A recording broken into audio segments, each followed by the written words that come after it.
Welcome back to the channel, everybody. Thank you so much for joining me and allowing me to continue to be your daily advocate. If you're new here or you're not subscribed for any reason, please do me a huge favor and hit the subscribe button. Thank you to all of you who have been watching and following me for so long. It truly means a lot, and I'm glad that I can be this person. Rob R here on Twitter posting this. XRP once again the only green coin in the top 10. Now, it has been a couple of hours since he did tweet that. XRP is currently now in the red. However, over the last couple of days, we have seen nothing but positive XRP momentum. We did see it come back down though. Right now it is hovering around 79 cents, but we did see a high just yesterday of about 85.5 cents. And nothing else was pumping. Okay, this has been the anomaly over the weekend. Nothing else has been pumping except XRP. I mean, maybe some random altcoin way down at the bottom of the list was pumping yesterday as well, but I don't keep track of those ones, obviously. So XRP in the top 10 had a very, very green day. And as of now, it looks like it is retracing a little bit, still forming a higher low here on the hourly. Bitcoin, however, not faring so well. We are seeing a new low on the hourly for Bitcoin. It did go down to about $38,000, just under that at about $37,900. Now it's back up $38,200. So Bitcoin, let me throw it on the daily for a second. Bitcoin coming right back down in here. Who knows though, Bitcoin could be coming right back down here. It might even retest $32,000, $33,000. So all eyes will be paying attention to Bitcoin. Some money has been withdrawn from the cryptocurrency market. Right now we're sitting at about $1.7 trillion. But it's interesting because we aren't really seeing Bitcoin dominance change too much, and we haven't really over the last few months. Bitcoin dominance still staying just below 42%. So just bringing up Bitcoin dominance here real quickly, we haven't seen what we have been waiting to see, which is essentially this move to the upside and then finally that plummet to spur on alt season. So that makes me believe, that we could still see more for this bull run, Bitcoin included. A few more theories coming out. XRP Crypto Wolf just posting this, letting us know that the Galaxy score for XRP, 77 out of 100, indicating bullish relative social plus market activity versus XRP's historical performance. So what we've seen for XRP in the past, Galaxy score is comparing that to today, and we're seeing a relatively bullish sentiment for XRP. Of course, continual RippleNet connections never seem to disappoint. This one from Wrath of Kahneman, Nepal is the first country to deploy India's UPI payments. Two other countries accept UPI QR-based payments, Singapore and Bhutan. NIPL, there is a long rumored connection to Ripple there as well. Interesting to see how the Bhutan work bears on this. So he's posting this article with regards to the NPCI, which is International Payments Limited. The international arm of the NPCI has partnered with Gateway Payment Services, or GPS, and Manam Infotech to provide the services in Nepal. GPS is the authorized payment service operator in Nepal and Manam. Infotech will deploy UPI in the country. Nepal will have their own UPI, their own apps, with their own banks like India. So this has been long rumored, and the NCPI partnership has been in the works for a while now. I don't know if you guys remember way back to 2017. I know a lot of you guys probably weren't here at that time. Ripple in talks with NPCI banks for AC transfers globally. So they were trialing this out at that time. Since then, though, we have seen much development for RippleNet in India, but even at that time, they were looking for a better platform that could compete with Swift, essentially, and they were trialing RippleNet. Of course, it was 2017, so people were still a little apprehensive to really kind of take on cryptocurrency technology full-fledged, but now, fast forward 2022, and we are seeing these partnerships grow. So a good one here from the Wrath of Kahneman. Thanks so much for posting that. We also have this guy's from BondCrypt XRP with regards to the Algorand Foundation, another one of those coins that are bolstered up by the World Economic Forum that is definitely going to help change the face of the finance world. So this has to do with Algorand. They just introduced a $10 million grant program to deliver Ethereum compatibility. So just down here, the Algorand Foundation is setting up a $10 million super grant to be rewarded among teams that accelerate the work needed to deliver Ethereum virtual machine compatibility, according to a release dated September 17th. Algorand Super Grant is the grant program that targets experienced research and development teams to research or build secure solutions for the Algorand ecosystem. And EVM compatibility refers to decentralized applications that are built on Ether-compatible blockchains. Research and developer teams will expect to submit their proposals no later than March 18th.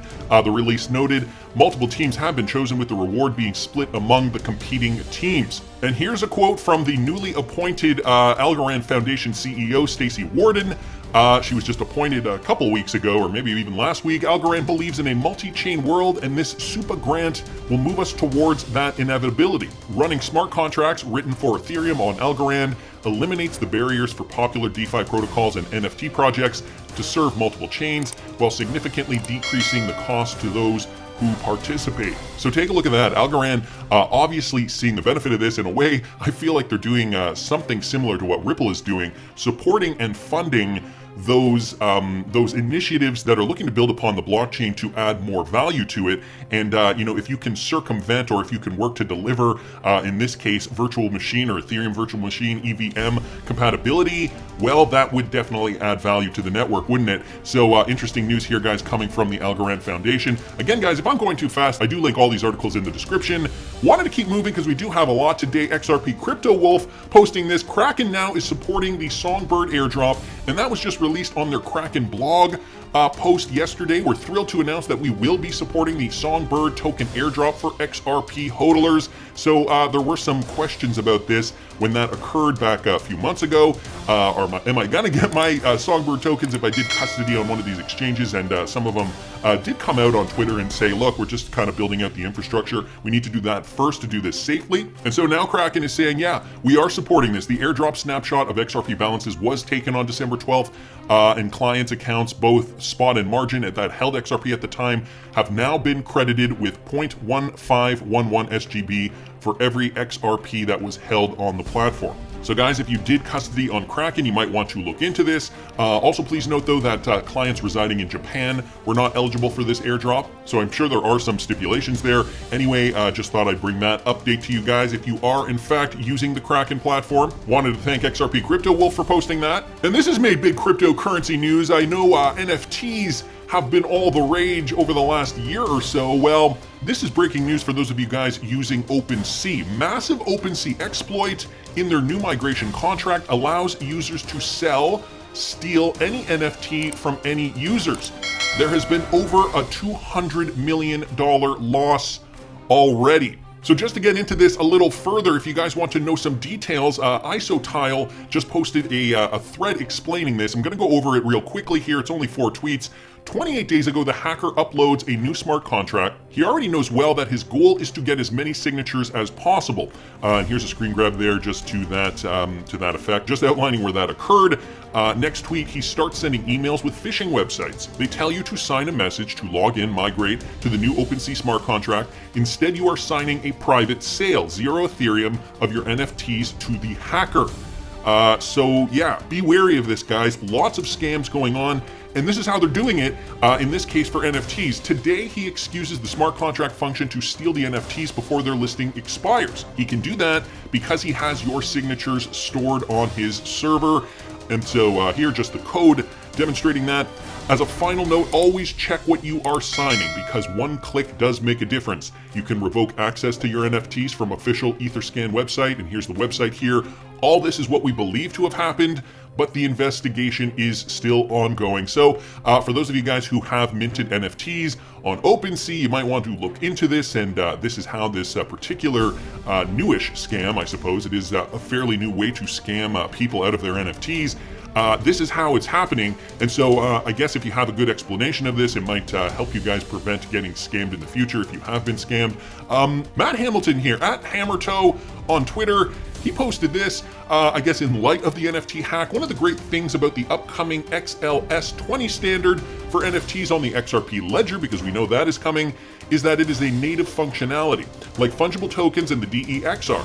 It is not implemented via smart contracts. This means it considerably reduces the attack surface of NFTs. So guys, another example of how the XRPL is going to be beneficial, especially if this NFT thing catches on, which, it does sound like it is going to, maybe not in its current form. The art stuff is kind of fun and all, but we also have to think, where are NFTs going to really have a purpose? And I was talking to a friend about this yesterday. In the metaverse, once this metaverse is being built out, once people decide to spend more time in the metaverse, NFTs, I think, are going to have a lot more value. And so, the risk of getting scammed, I think that is going to be of more of a concern. So just be careful, guys. Obviously, the XLS20 standard for NFTs is going to be built out on the XRP ledger. So we're all looking forward to that.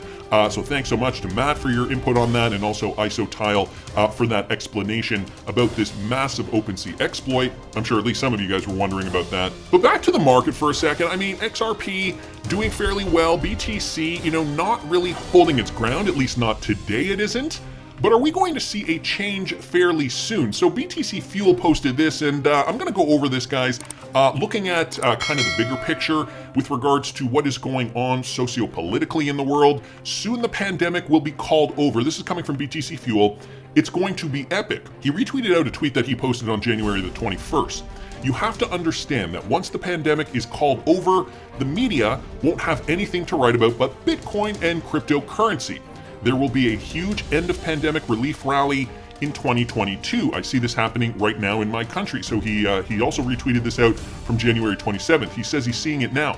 Media attention is continuously increasing for Bitcoin and crypto. Every week, more and more articles. The end of the pandemic will create a void in media reporting. They will fill it with reporting about crypto. And so just showing us the phases over time and valuation for cryptocurrency. The smart money gets in, obviously, in the stealth phase, and then institutional money gets in under the awareness phase. Media attention is really what does set up the FOMO. We did see that in 2017. Of course, there was no pandemic at that time, but we did see media attention really kind of bring Bitcoin up to a new level. Similar to what we saw back last spring in April, only it was even bigger. It felt a lot bigger than it did last spring. I felt like last spring was kind of that first pump before that final blast off. So the media attention, I tend to agree with this. That is really what's going to take cryptocurrency to new heights.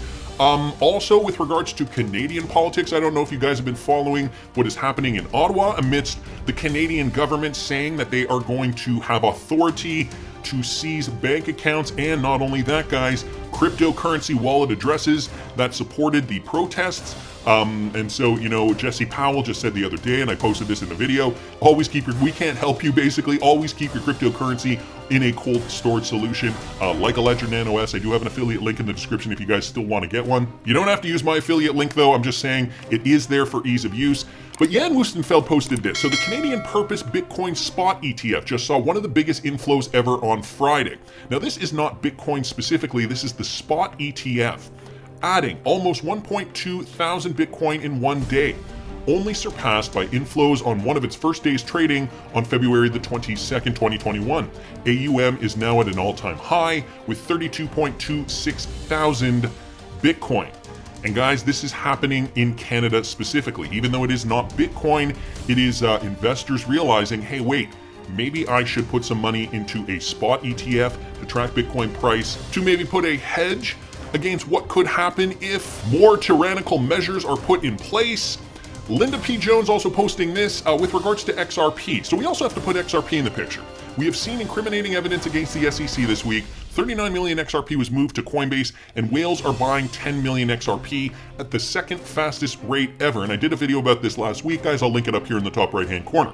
SBI's stock price also jumped 3.7% on Friday, and we know SBI Holdings has a large stake in Ripple. They own 10% of Ripple and will benefit from an IPO. It is possible we may see price move up before we hear Ripple is victorious in the lawsuit.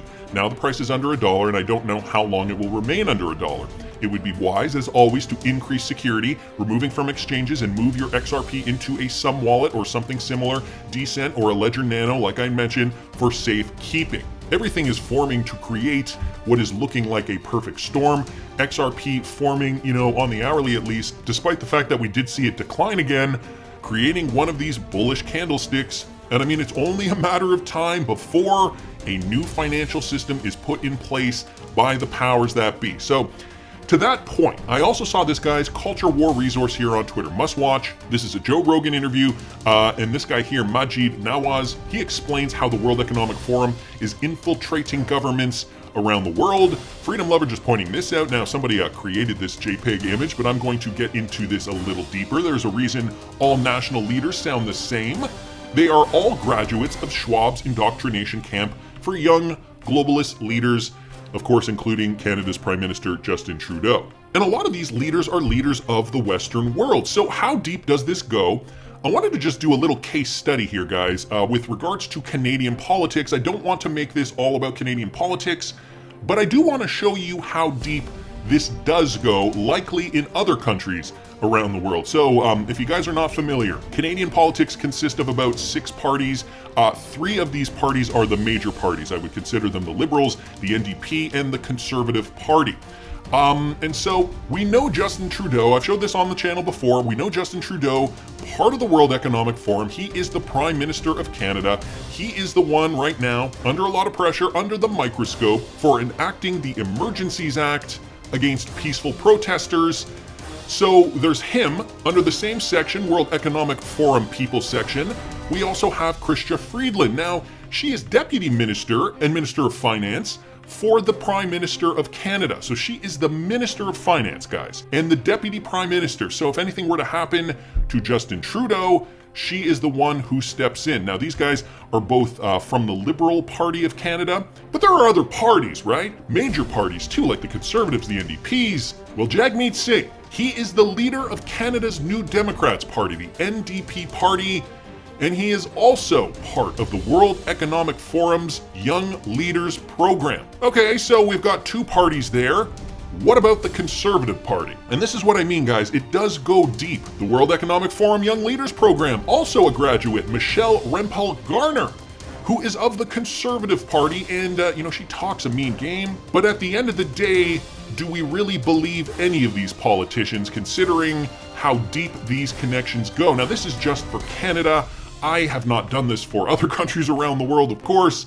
There is a lot of research to do here. The one thing I do find a little concerning is that the Conservative Party, the one that has the best chance to defeat Justin Trudeau, also seems to be in bed with the World Economic Forum. And they're currently looking for a new leader. And here's one of the guys who stands a pretty good chance, Mr. Pierre Poilievre. He says he is running for Prime Minister of Canada. Now, to give you guys a bit of background, Pierre Poilievre has been very vocal against the Great Reset. So that is good. That is a good sign. He's also been very critical of Justin Trudeau and his tyrannical policies.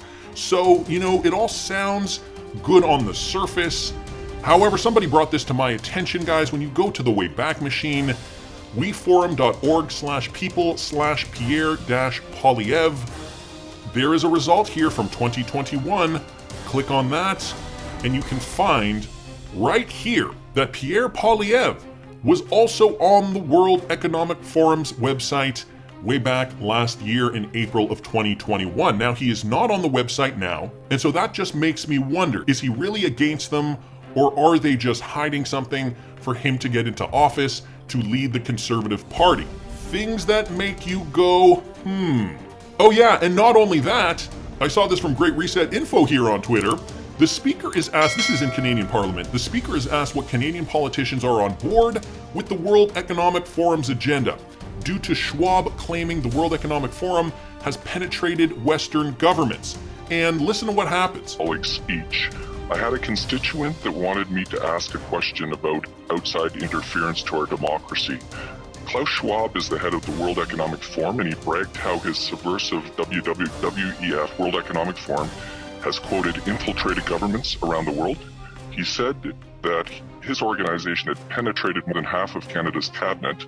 And I was wondering, in the interest of transparency, could the member please name which cabinet ministers are on board with the WEF's agenda? My concern is the deputy. Order. I know the member was in a really good question there, but the audio is really bad, and the video is really bad as well. And I apologize. I don't know if the member. Okay, let's. He gets nervous and just dismisses the question by claiming the audio is not working. Other things that make you go, So how deep does this go, guys? How many governments have been captured? How much influence does the World Economic Forum's agenda going to have on the rest of the world? Now, somebody in the comment section yesterday just posted, well, they're just a think tank.